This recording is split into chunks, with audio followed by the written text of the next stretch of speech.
I mean, just to pick up on that, we would tend to advise people to get involved in the conversation rather than ignore it. There's certain cases when it becomes inflammatory and people are just ranting, and in certain cases you're better off just leaving it alone and ignoring it, because to kind of step in and try and say something is actually just going to provoke people more, and you're better off kind of letting them just sort of go and have a rant in the corner, and anyone else that's sort of normal watching it is just going to realize that they're obviously a bit of a loony and they shouldn't really be taken seriously. But it's generally better to kind of come in and just behave in a sort of reasonable, sensible manner, and just kind of correct anything that's factually untrue and say, well, you know, of course you're entitled to your opinion, but here's how we see things, and this is the facts according to this, and here's some studies that show that, and here's a link to some more information on our website, and by the way, feel free to give me a call. And I think a big part of that is actually about sort of humanizing the conversation with people, because it's quite easy to be angry and upset at a faceless giant corporation. It's much more difficult to be angry at a person that's trying to help you and speak to you in a kind of a reasonable human manner. So that's what we tend to advise, is to get involved in the conversation, because it's going to happen without you anyway. Yeah, I think that's a really good point. The word human is certainly bring it back to local as well, how we interact with so many national and international companies, but so often we do it on a local basis. And so, you know, Sainsbury's, Tesco's are just big companies and big corporates to us, but in fact they should also in some way show their human heart behind their corporate body, if that's possible for companies to do.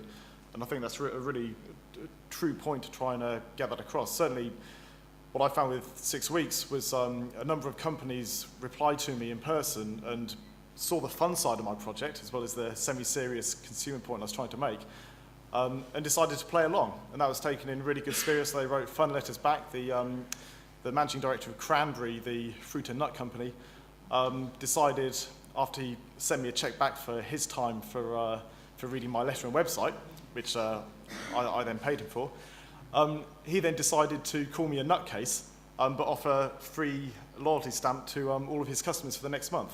So it's those sorts of things, engaging in a playful manner in that case, but it can also be on a more serious level, where the company is engaged with the feedback or the negative comments or the positive comments that are made, and participates in that conversation, showing its human side. Okay, thank you. We have Simon at the back of the room with a microphone here. I'd be very interested in hearing any questions that may come from the group here that you'd like to address to the panel. Yeah, a very good question about the types of engagement. I mean, obviously there's the first type, which is the brand being incredibly open about it, stepping forward and doing something hopefully interesting enough to spark a conversation. And then you have sort of an in-between where the brand is using spokespeople but being relatively open about it. And then you've got the sort of third tier, which is what people would call seeding or whatever, where you generally pay maybe a third party to coordinate a conversation about a brand that is completely sort of separate from that brand, but it's actually got the motive to create a conversation. I just wonder, from the panel's perspective, how they see those fitting in, whether they see seeding as it is fitting in at all. Well, the third example you mentioned there is in many cases illegal if you don't indicate that you're being paid by the brand. So if, for example, I have a video and I go out to a blogger and I offer them payment for putting that video on their website, the blogger has a obligation to disclose that they're being paid. Now, it's fairly hard to actually force the blogger to do that, but you have to advise them, and we don't actually do this sort of paid seeding ourselves, but we run into it all the time where people are saying, well, yeah, so-and-so offered me some money, and we say, well, that's great. I mean, if they want to pay you, then fantastic. But there's a obligation on the side of the person putting the content forward, if they are being paid, to disclose that. If I'm working for an agency and I'm trying to sort of stoke up conversation about a brand or even a competitor brand, and I'm pretending to be a consumer and not disclosing that I'm actually working on behalf of a company, that's also illegal. So you need to be careful, and anyone that advises you to do that sorts of things, you should not work with them. But perhaps someone wants to pick up on the other points. Yeah, I think the question is really valid because there are so many ways in which consumers can engage with customers and vice versa these days. An interesting case study, not quite social media, but still in the mixing the on and offline digital physical worlds, was a recent one where Cadbury's opened a pop-up store, a physical pop-up store in Soho, that you could only access online.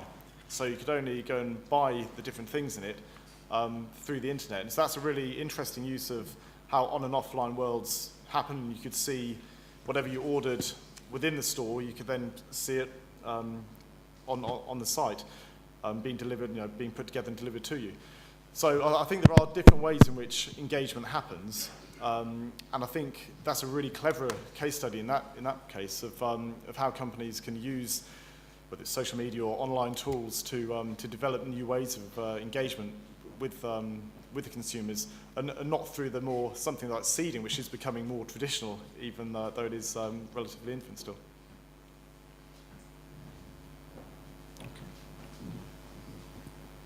I just wanted to know what sort of advice or how you deal with companies that are quite adamant or quite paranoid about compromising their brand. So when you have negative things that are posted or discussed in open forums, I mean, what sort of advice do you give companies to dissuade them from overreacting or doing something stupid, which often seems to happen with bigger companies and lots to lose in terms of brand? I think that's a really interesting question, and a lot of the sort of bigger brands tend to be quite reticent. I work with a brand who sells baby milk, so yeah, who's guessing what that one is?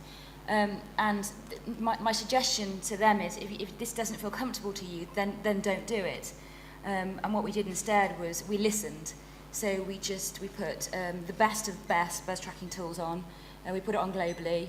We measured what people were saying, where they were saying it, and how they were saying it. And we mapped the online environment, if you like, and then went to them with analysis of what the issues were, geo-targeting, profiling who the thought or the opinion formers were within that map, if you like, to be able to give them some element of control, if you like, artificial control, just so they really understood what the issues were.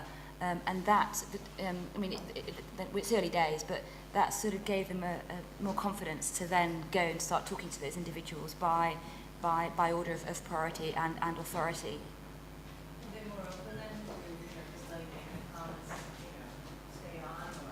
I think there's sometimes sort of, it's all a bit scary, and I think that sort of gave them an element of understanding, a clear element of understanding, and we gave them a priority list of who the individuals were, what sites, where in the world, you can geo-target where in the world that there are hotspots, if you like, and where the tribes connected, so, where women's groups connected with perhaps, charitable groups or, so on and so forth. So I think it didn't solve world hunger by any stretch of the imagination. I just think it gave them a better idea of what they were dealing with and in which order they then needed to work with those tribes or groups.